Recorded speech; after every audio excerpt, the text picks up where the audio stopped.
Definisi asuransi syariah. Asuransi atau insurance berasal dari bahasa Inggris yang berarti pertanggungan. Berdasarkan pada UU nomor 40 tahun 2014 menjelaskan tentang perasuransian. Asuransi yaitu perjanjian dua belah pihak dari perasuransian atau perusahaan asuransi. Adapun unsur-unsur yang terdapat dalam asuransi yaitu satu pihak tertanggung, dua pihak penanggung, tiga akad atau perjanjian asuransi, dan keempat yaitu pembayaran iuran, yang kelima yaitu kerugian, kerusakan, atau kehilangan, dan yang keenam yaitu peristiwa yang tidak dapat diprediksi. Adapun yang dimaksud dengan asuransi syariah atau yang disebut juga dengan takaful, yang artinya saling menanggung atau menanggung bersama. Sejarah berdirinya asuransi syariah. Perusahaan asuransi syariah pertama di Indonesia diawali dengan kepedulian yang tulus dari Ikatan Cendekiawan Muslim Indonesia yang disingkat ICMI.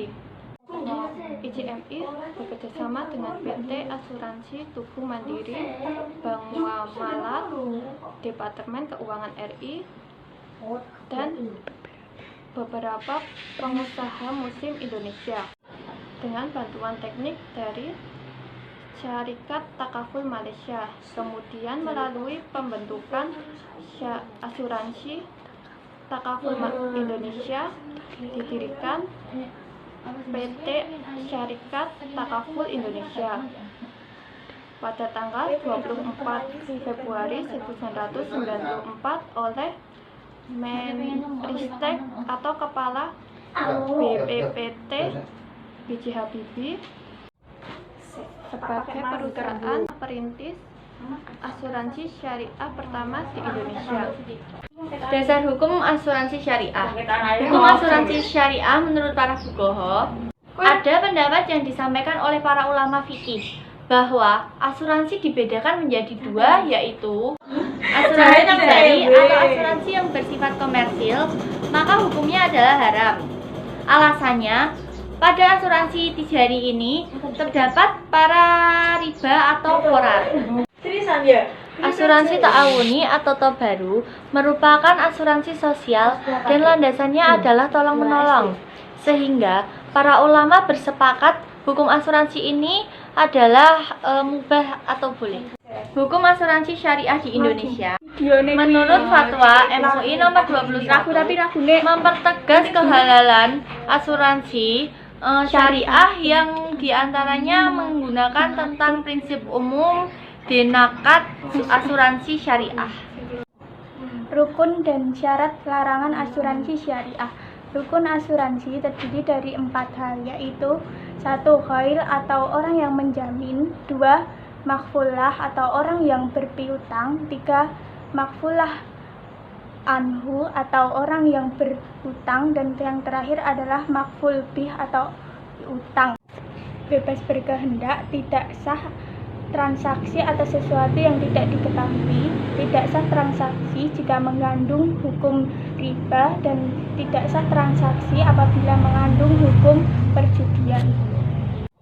Tujuan dan prinsip asuransi syariah. Tujuan asuransi syariah adalah untuk melindungi peserta asuransi dari kemungkinan terjadinya resiko yang tidak bisa diprediksi. Adapun prinsip dasar asuransi syariah yaitu 1. Adapun prinsip dasar asuransi syariah adalah 1. Tauhid, 2. Keadilan, 3. Ta'awun atau tolong menolong, 4. Kerjasama, 5. Amanah, 6. Kerelaan atau ridho, 7. Larangan praktik riba, 8. Larangan praktik gharar, 9. Larangan praktik judi atau maisir. Asuransi non-syariah dengan asuransi syariah. Visi dan misi asuransi syariah. 1. Misi akidah dan syair Islam. 2. Misi ibadah ta'awun. 3. Misi perekonomian. 4. Misi pemberdayaan umat. Misi dan misi asuransi syariah adalah keuntungan tidak semuanya menjadi milik perusahaan, tetapi dibagi antara peserta asuransi dengan perusahaan asuransi sesuai dengan prinsip bagi hasil yang telah disepakati. Keuntungan asuransi non-syariah. Semua keuntungan adalah milik perusahaan. Asuransi syariah bagi umat. 1. Menumbuhkan rasa persaudaraan dan rasa kepedulian antar sama anggota. 2. Melindungi diri dari praktik-praktik muamalah yang tidak bersyariat. 3. Memberikan jaminan perlindungan dari resiko kerugian yang diderita oleh hanya satu pihak.